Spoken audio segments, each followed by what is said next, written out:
Hello and welcome to this next edition of the Value Exchange podcast. I'm Annabelle Lambert and I'm here with my regular co-host Rob Pye. Say hello, Rob Pye. Hello, both. Hi. We are delighted, as always, today to be joined by Mayssam Daaboul, who is joining us from the Lebanon. Mayssam is an ethical economist. We have met Mayssam through our good friend Michelle Bowens, and Mayssam has a an interest, occupation around peer to peer and how we might build a better peer to peer world. Also initiating his own initiatives, projects in Lebanon. So rather than me trying to describe any more of that, I'm going to hand over to you, Mayssam, and tell us who you are. Tell us a lot about yourself and what you're up to. Hello, and thank you very much for this opportunity. Really looking excited about it. So I started as a biologist and was very much interested in scientific procedures, rigorous methodologies, making sure we have the best quality, and moved on to do a master's in microbiology, study I'm going antibiotics. to I'm going to interrupt now. So I'm sure you didn't come out of the birth as a biologist. So let's go back. You know, where did biology come from? Did you dissecting frogs as a young child, or where? Worms in the I garden. need I need to go. I need to go back. It, Back. it happened way back when I was a child and I was watching this cartoon, and there was this scientist that is using a lot of tubes and mixing chemicals, and everything seems so on point and and modular and well defined. And this is where for me it was I want to explore that. Yeah. So That's in can I school, need to interrupt. We yeah. interviewed another scientist recently, and for her it was all about the bungs and the tubes. This was Exactly. very fascinating to her. So you're not alone. There's a Yeah. common feel there. Anyway, sorry. Carry on. Yeah, it's love to have your ideas while I'm talking. So yeah, so in school I was good in biology and chemistry. I enjoyed them, and then biology, masters in microbiology, bacteria, how they produce antibiotic, and discovering that an antibiotic was an actually defense system made by the bacteria itself was like, you know. And during the time I was in my master's degree, I had a personal medical issue that put me out of my studies for a while. And meanwhile, I had to get some money to for kind of a treatment, and I couldn't find a job. It was very hard, You're not a master's graduate yet, and the market offered me jobs, working in a hospital lab, and I didn't want to be confined. So I wanted to explore scientific procedures and methodologies, but confinement wasn't really my thing. So my friend comes and he says, there's a job that you could start, to get your things going. And it was a medical sales representative. So I worked for Merck Sharp and Dome, the multinational MSD, and I had, medications, and I had to go meet doctors in a certain area and convince them. Now, coming from a very scientific background, my naive brain was telling me, well, obviously, you have very good medications, and everyone shall be convinced by the scientific facts, and doctors and physicians will obviously prescribe the best medications to their patients. And lo and behold, after 2 years of discovering that I was a very cute child to say, this wasn't happening. What I started learning is that there is another language that dominates, and it was the business language. And to me, it was a very different language. It was very, it was a language that made things done, and it didn't matter how, to a certain extent. And with time, I could not, on a personal level, I could not agree on it. I could not adapt it. I could not go to a certain physician and sell him So, for example, I had an anti-inflammatory. Uh, we call it in the West pain medication, and like all pain medications, they increase blood pressure for elderly people. And when the doctors used to tell me that we cannot prescribe your drug to elderly people, and I went back to my manager, the answer was, tell them we have a lower dose. Tell them other medications do the same. Tell them it doesn't matter if they don't take it too much. And for me, it was like, I can't. And I struggled with it because I needed to work. It was affecting my sales, it was affecting my overall performance in the company. And, we need our jobs. And at a certain point, this is where I realized that, well, a person should realize when something is not for them, or rather, they are not for something. Maybe it's my fault. It was probably my fault. I should have maybe been able to integrate this new language, and I probably failed, and I accepted that. Now, the problem is, what is the alternative? And this is when I realized that in Grenoble, France, there was a program, an advanced master's program that was dedicated to teach biology student the business language. And the degree is an advanced master's in biotechnical management. And I was like, this is it. So the story was, at a certain period in France and Europe, they were recruiting business students for biotech and pharma companies, and they saw that business students, classical business students, are struggling with the kind of intricate language of the pharma biotech language. And they thought, okay, let's do a program where we incorporate biologists. It was a very nice program. It was probably the degree that gave me the most. Now, after that, I had a choice. I either focus on PhD in biotechnology, or I would do a doctorate in business administration. And this is where I thought the following. In order to truly understand what's going in that new language that seems to be foreign to me and that seems to be my weakness, maybe this is where I should invest the most. And I decided to delve into a new field from a doctorate level, which is the doctorate in business administration. It was a huge challenge. And while exploring the different topics and reading Williamson and Co.'s Fathers of Transaction Cost Economists, this is where I realized an amazing realization that I believe shapes the heart of who I am and who I want to be. Economy is not only the science of numbers. Economy is also fundamentally the science of how economic models affect us as in individuals, affects our families, affects our behaviors, affects us on a social, national, and even regional levels. And this is where I found, one, my passion, and two, the exact place I could say that I would love to introduce my initial love, which is methodologies, rigorous thought process. Economy is more than GDP, counting what you bought and what you sold.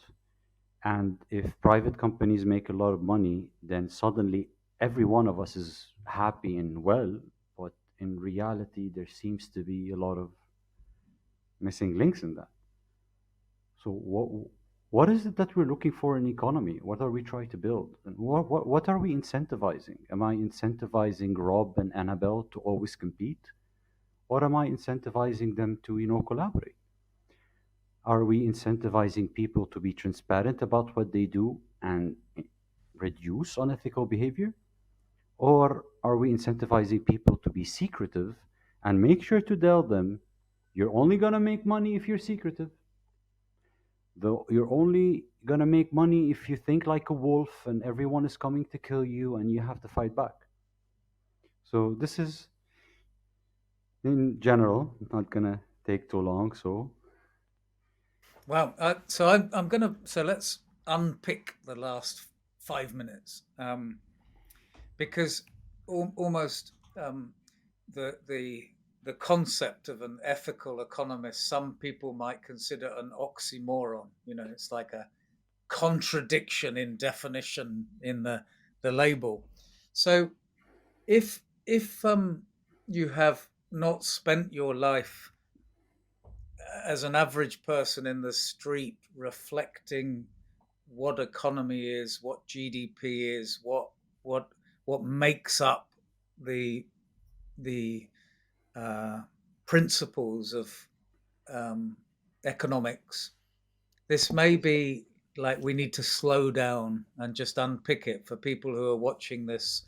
Just no PhD, no masters, maybe no first degree or whatever, but it affects everybody's life. And I think what you've said very simply in that last 5 minutes, it would be worth unpicking. So, two things.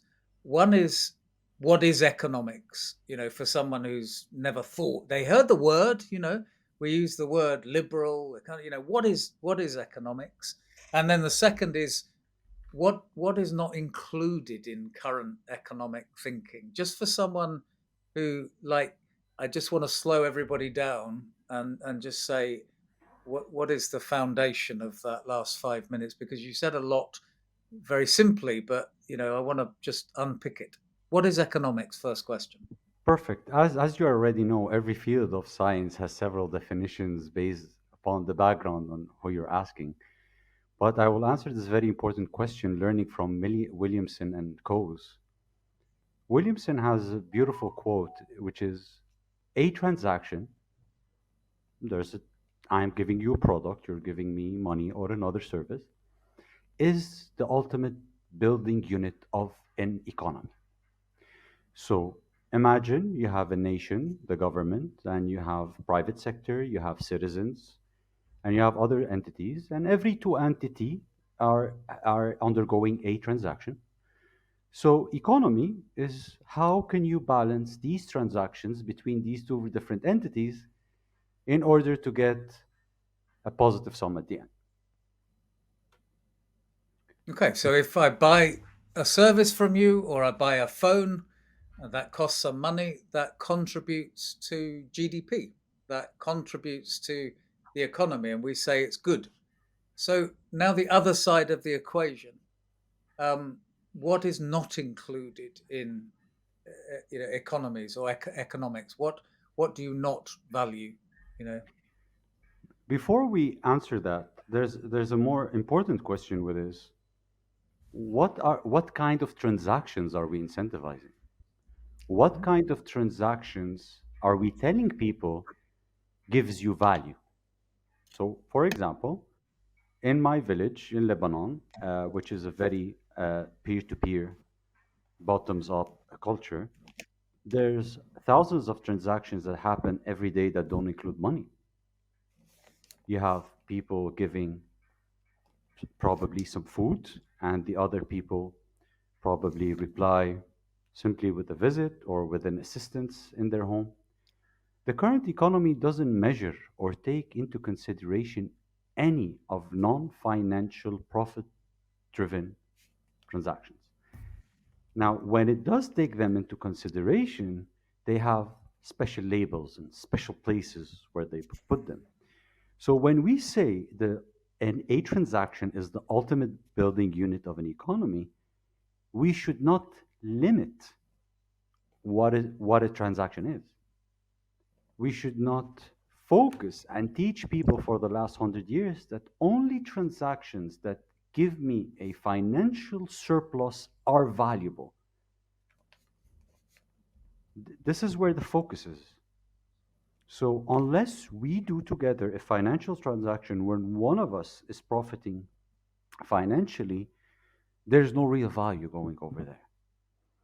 In addition, according to Williamson, the aim of an economy, an aim of building a balance between different units, parties and their transactions, is to reduce opportunistic behavior. So Annabelle, Rob from one side and Mayssam on the other side are going to go into a transaction. What matters, according to Williamson, is that one, the cost of this transaction is not too high, and two, we want to try to aim any party behaving unethically or causing opportunistic behavior. So what we see is that the ethical question is fundamental in the definition of economy. We have to undergo transactions that in their nature reduce opportunistic behavior. What we saw is that transaction cost theory as a whole was guided towards the for-profit language.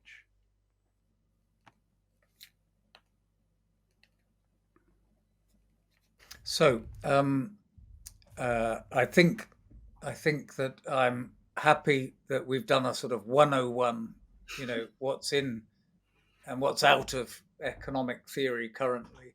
I always like to say, I'm a father. I had 3 children. If I'd given my children, paid somebody to look after my children, then economists would say I'm doing good for the economy, but it's obviously insane. That's a perfect The, example. the well-being for society might increase if I gave my children to someone and paid them money to do my responsibility as a father.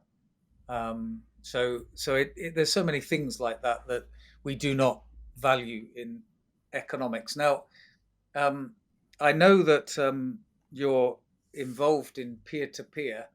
Um, some people might not know what peer-to-peer is. I'd like you to kind of why are you interested in peer-to-peer? Bottom up, you know, um, agency for individual actors. What's peer-to-peer? So again, I want to try and unpick it for someone who's never heard of economics or whatever, and understand what is peer-to-peer. I'm going to tell a nice story about my country to answer this. And this is an example I use a lot in my classes.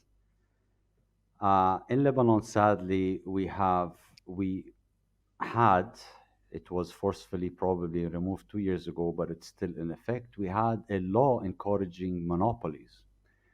So, long story short, the government could never buy directly what it needs as a government. Uh, it had to go through a company. So the Lebanese government contracts a company, and a company go buys the needs and resells to us. Now we live in an economy that is filled with middle entities, middlemen, and suppliers and bottlenecks. Someone has to do something between two people. It's filled, it's in the banks, in the food industry, and everywhere. The ultimate question is, why can't I transact with Rob directly as two peers? Why do I need to always go through a third entity that is the responsible entity and the most loved and chosen entity by other entities that I don't know, in order to fulfill any transaction between me and Rob as two peers? And this is where the blockchain as a technology comes in to solve a very big problem, which is, let's create a technology where we can simply transfer electronic cash from one person to another. This is it. So when we see that we can transact an economy in a peer-to-peer way, and there was such a technology at this level created to fulfill this purpose, and then realize that there are other technologies that are created to fulfill their purpose, well, we have the technological knowledge, we have the academic knowledge, we have the understanding of something that can really change not only economies, it can change how people behave with themselves and with each other. Okay, I want to just pause for any Annabelle question because you mentioned the word No, blockchain there. my brain is exploded. But so, but I wanted to also develop that into something a little more complex. But Hooray! So what? So what? But Annabelle, why has your brain exploded? Because of the word blockchain or No, no, financial not at transaction? Or all. No, no. I mean, in a positive way. I'm a failed economist academically, but I I'm a less failed historian, and I'm about people. But it was sort of it's recently, and not only this conversation, but some reading that I've done and stuff, which doesn't happen very often, has just brought a lot of context to sort of the way I feel about the world, which is helpful to me. So just something as simple as what is an economy, as you put it. It's just it. I'm like, that's exactly my point. I feel very okay, aligned, and my head's so it's at more peace. the pennies dropped rather Yeah. than it's Oh, exploding in a Yeah, good way rather than yeah, in a the, confused the way. Tower of yeah. Pennies is building. Yeah. Yeah. So, Uh, so we can see that a blockchain, just to step back, is um, I mean, I could throw the buzzword and say distributed ledger, but what does a distributed ledger actually mean? It is that there's not just one central record of all the transactions that is everywhere. Everyone who is running the blockchain would see some or all of the record of the transactions. So the blockchain, therefore, represents a way to do transactions without this organization that Mayssam has just described. So that's all we're saying. So we're doing financial transactions, whether that is in um, some proxy of normal money like dollars or pounds or euros, or new types of money like Bitcoin. Everyone has heard of Bitcoin. Everyone. So it's like that. But I wanted to just take the conversation one step further in that peer to peer can also be about how we collaborate without the money. So if I if I if I take peer to peer to be maker labs, or it's not just about transaction interaction. So I just wanted you to unpick that a little bit more, thinking of GitHub, online software development, community. So I wonder if you, how does peer to peer apply if maybe I'm not just exchanging money transactions in that way? this this is perfect because I should have started. So I will explain this using one of the projects we're working on in Lebanon. So Open Food Network is a platform uh, where they link farmers to buyers directly. Okay, what does that mean? Well, in classical economy, if I am a farmer and growing food, I need to scale up. In order to sell more, I need to produce more, invest more.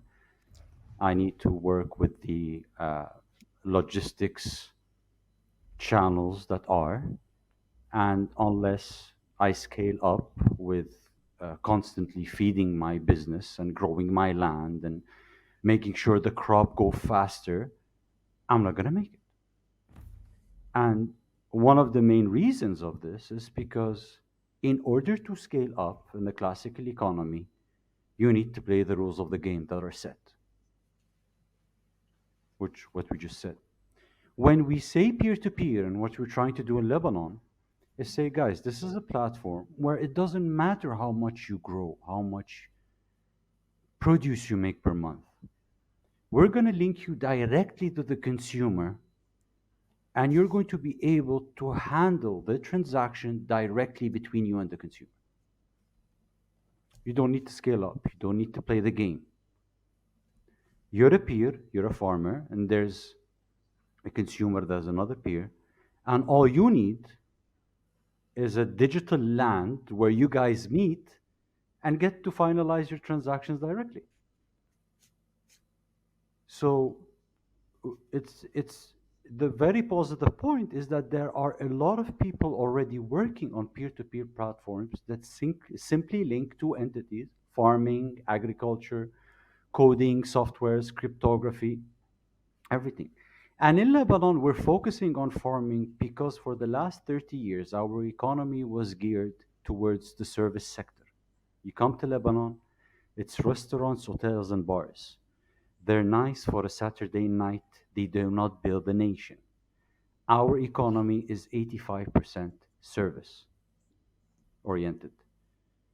In order to empower the farmer, we need to think as farmers. We need to be the farmers. And this is where we use the design thinking paradigm. What do you need? Well, I need a market, and I need a market that I can access instantly and to be able to talk to my customer in direct way. Now, there are several platforms, online applications, or websites that link you to another peer. Uber, for example, right? You're linking the taxi to the person who wants to go somewhere. Now, what are you incentivizing? So let's say we open this peer-to-peer market where farmers can sell their food directly to users. And let's say we want to tokenize that in a sense. The more you sell, the more we give you tokens. Well, the question is, what are we incentivizing here? On the other hand, what we want to do in our project is the following. The more your business is going good, the more you can donate free meals. And this is what we're going to incentivize. The more you build collaboration with other farmers or food producers, we're going to incentivize that. So now we're in a system that is incentivizing farmers and food producers working together rather than inevitably and eternally competing to who eats the biggest cake. And rather than telling them the more you sell, the more we're going to reward you, we're telling no, no, the more you do good, the more you help in the community. Because in the classical economy, a farmer would not dare give a tip to another farmer because that would hurt their business. In And what I think the I love that. what it is worth uh, emphasizing is that in a traditional market like the stock market, let's say, we would have all the buyers in one group and all the sellers in another group, and in the middle is a transaction market that is about price. And it would just be that simple. Everything is deconstructed to the buyers, the sellers, the price. And where the buyers and sellers meet with a price, then bang, a deal's done. And that's it. So, what I think that you're saying is that doesn't need to be the only type of market. So, if we have a market to incentivize social value, community well-being, anything we could that a farmer would like to imagine. Well, I have a group of people who live close. I don't want them to participate in another market because I have a price for this group because they're my neighbors, and these innovations, any innovation, does not necessarily come down to that first picture. Everybody needs to be either a buyer, everybody needs to be a seller, and I just talk about the price between this group and that group. And I think that we're beginning to see that actually we could remove economics completely. Like if you look at the market on Git and GitHub, where somebody can produce code without wanting a financial return because they get something indirectly back, which may be community value. The more I help fix your car, the more value I have to my community, and that is a non-financial transaction, but it's been valuable enough to build the biggest operating system on the planet. I'm not paid for Wikipedia for my, so it's a very different type of market in Wikipedia, a reputational market without the transaction, without the transaction cost. So we could play any game we wanted with this experiment. To prove your point, during my thesis, there's a lot of research done on the new incentives that the peer-to-peer economy offers. And what I'm personally most interested about is how much it lowers the focus of the financial incentive. And the studies show that people working peer to peer, like you're mentioning, I want to take myself as an example. I am the product of Sensorica and peer to peer foundation Michel Bounds. These two entities gave me the opportunity when I was a young student and a young learner. I can never measure the amount of learning I took from them because with all my official degrees, they bow in humility from what I learned from Sensorica and Michel Bounds. And I took that all for free. What I gave in return is time, is work, and that was more than enough. And as Michel Bounds explains, we are creating benefit in the real world. So this is not something stuck in the academic world. This is not just some theories. This is this is something translating first in my personal life as a human, and I can attest to how real it is. It is translating to my persona. It is translating to my community. And this meeting with you guys is another translation of that because I would not be here meeting you and talking this podcast if I couldn't take the value of such organizations. Now, the question I get most regarding this is, but we need money to survive. And we say, yes, the financial incentives are still there and they're still calculated, but they're not the priority. And we're not aiming to make you a billionaire. If your dream is to go buy a Ferrari, you're in the wrong house, brother. You know, this is where you make a living, a decent living, and but you have a personal motivation of completing something bigger. And this is one important thing found out in my research, which is the peer-to-peer economy usually attracts individuals, let me say, with higher how can I say motivations, higher aspirations. It seemed to be a very important component in who to attract. and and these are the individuals that are able, like you're saying, to look at the different incentives offered: reputation, knowledge, visibility, exposure, PR. And the classical economy teaches a lot about PR and how to get the different contacts, etc. So yes, it is a new incentive model, and it's much richer, definitely much So richer. I'd like to move on to the Commons Fund. Mm. Annabelle and I are leading a fund, the Commons Fund, and we are funding projects, of which, Mayssam, you're one of the leaders, about 15, approaching 20 quite soon, all over the world, where there's no service or you're giving us other than this knowledge, that you described there. So we don't want interest. It's not debt. It's not a equity, but it's an unconditional grant for up to 2 years for small teams of people, up to 10 or 12 people, to explore the space, not just peer to peer, but community led projects. And that's what all of our focus is on now as Life Commons Fund. So you're leading a project in the Lebanon. I'd like to just give you an opportunity to talk about the project, what you would like to do, so people who are watching can see your background, but also what over the next year or two do you hope to do in the Lebanon with this project? The main goal, the main aspiration is to show people that real change only comes bottoms up from you.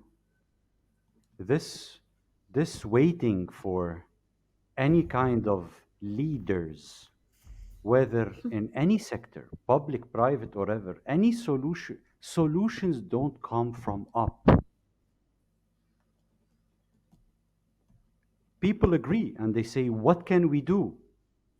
Well, this is what we're going to do. We're going to start peer-to-peer projects on the ground, helping farmers.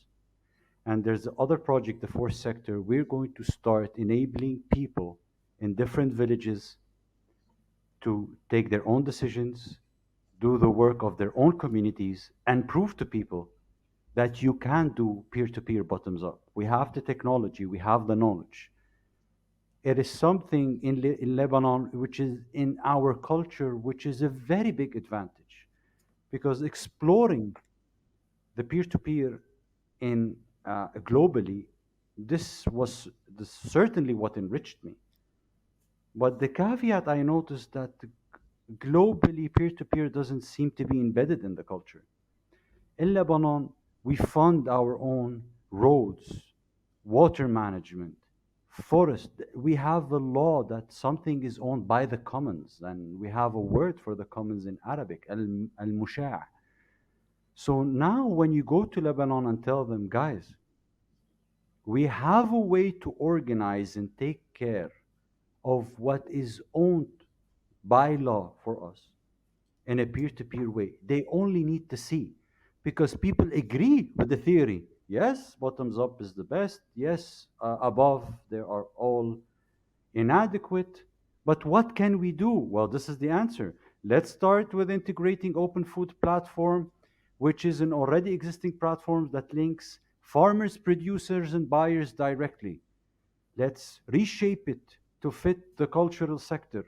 Our partners, which are a social business, have loved the idea so much that now they want to include food banks and they want to revolutionize food banks in Lebanon. And now it seems that things are evolving with what they want to include. And peer-to-peer has a very positive connotation, thank God, in our culture, in our country. So this is one example.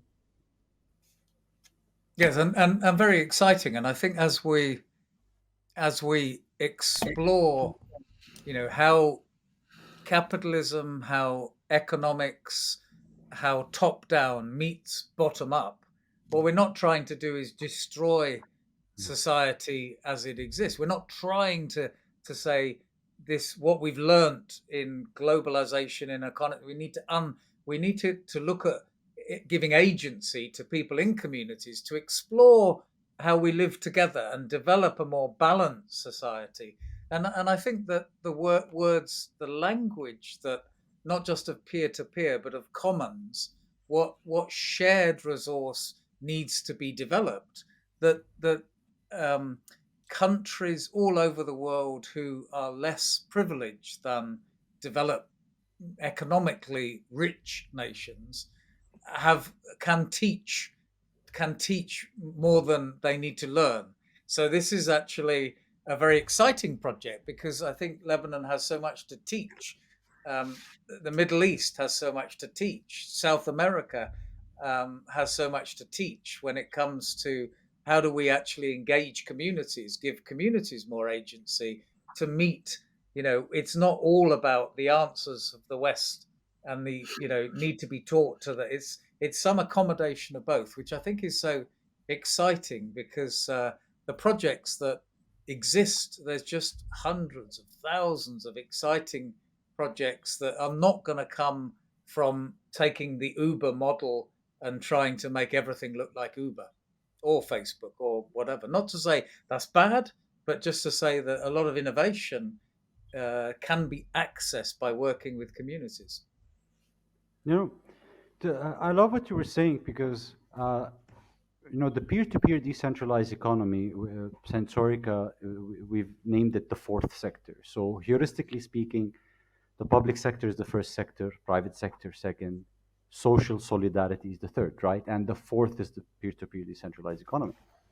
And in their main document, while creating this, Sensorica specifically said this sector works in continuity with the others.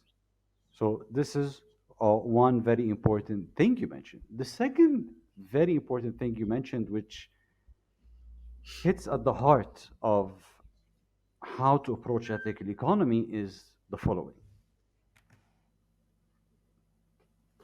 Let's say we want to do a project that empowers farmers in Lebanon.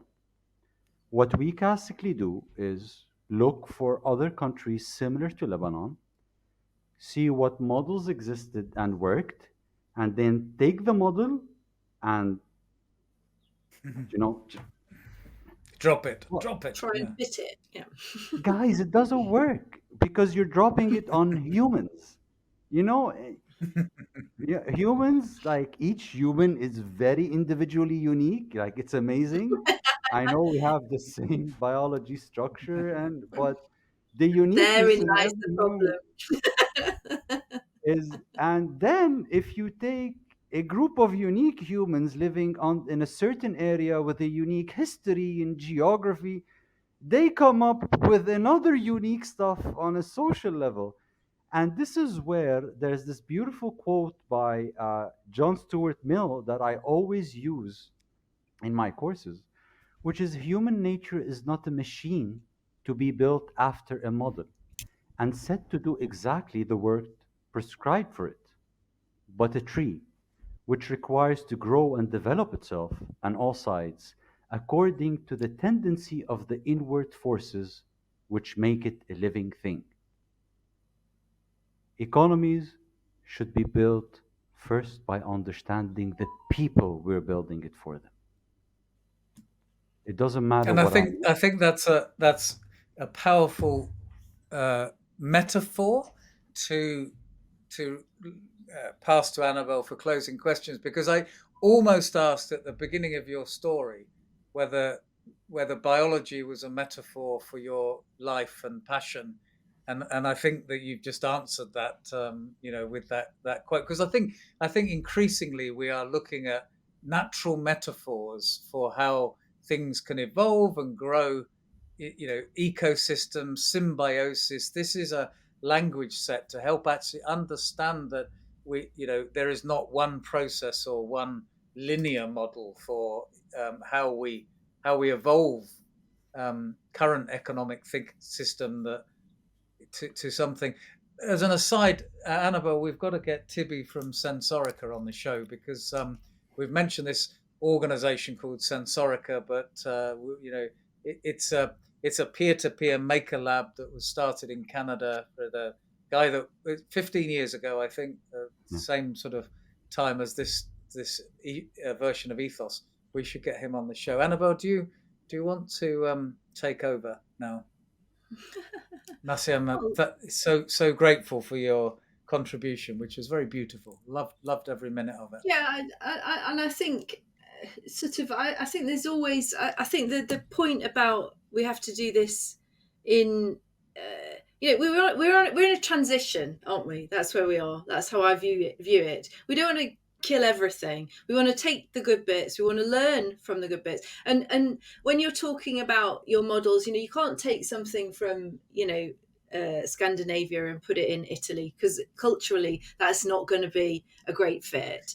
Okay, but there will be elements, won't there? There's always elements of a model that can fit, and I think it's sort of that collaboration, removing the competition to be the best, and understanding that we can work together. It will be different. That's really important, that element, because I feel sometimes the world's become very black and white, and I'm fed up with the black and whiteness. It's either this or this, and I'm like, that's totally not the world at all. It's very grey. My good friend Tony Clark would always say that to me, and it's I've take that from him. So yeah, no, I just want to say thank you. I mean, I'm really excited and looking forward. I talk about Lebanon now a lot because of you. When I'm talking to other people, being a historian as well, just through interest and purely academic, but just the learning that the opportunity from places where we haven't overwhelmed with Western civilization is a great one. And but as Rob says, we can't diss everything we've done. It's not all bad. Technology is good, in many respects. So how do we let's build some bits of stuff that we can learn from. Let's do some experiments. Let's enable people to do some stuff, which is what I think we're about. because it's about them. It's what they see, what they need to build, what matters to them. Let's get on with it. And these things will take off if they work, and if they're good, we'll adopt them, won't we? Because that's what we do as human beings. So anyway, that's me talking. One of the most exciting things about the Commons, the project, Annabelle, one is that almost the less we tell people we're bringing to the project, the more we can get out. Because if we come with too much of an impression that we have something to drop on the world, that the first response will be, it's like, we've been doing this for 25 years. We don't think we want to bring anything specific, and everyone goes hallelujah. It's a very soft project. We can bring some things, maybe, if you want them. If you don't, we'll bring nothing. And there's so much to learn, and it's, I think we're at an exciting time. Very exciting. Very, very Indeed. much, So and thank it's you. very important. Yeah, it's very important to remember that here in this part of the world, we know and love the fact that we have already learned a lot from you, from the West. We know this, and there are a lot of positives, like Rob said and you mentioned, Annabelle, that we have to build on. Total destruction of everything before is madness. It's so, yes, thank you very much for this opportunity. It was a huge pleasure. All right. So until next time, thank you, Mayssam, and goodbye. Bye bye.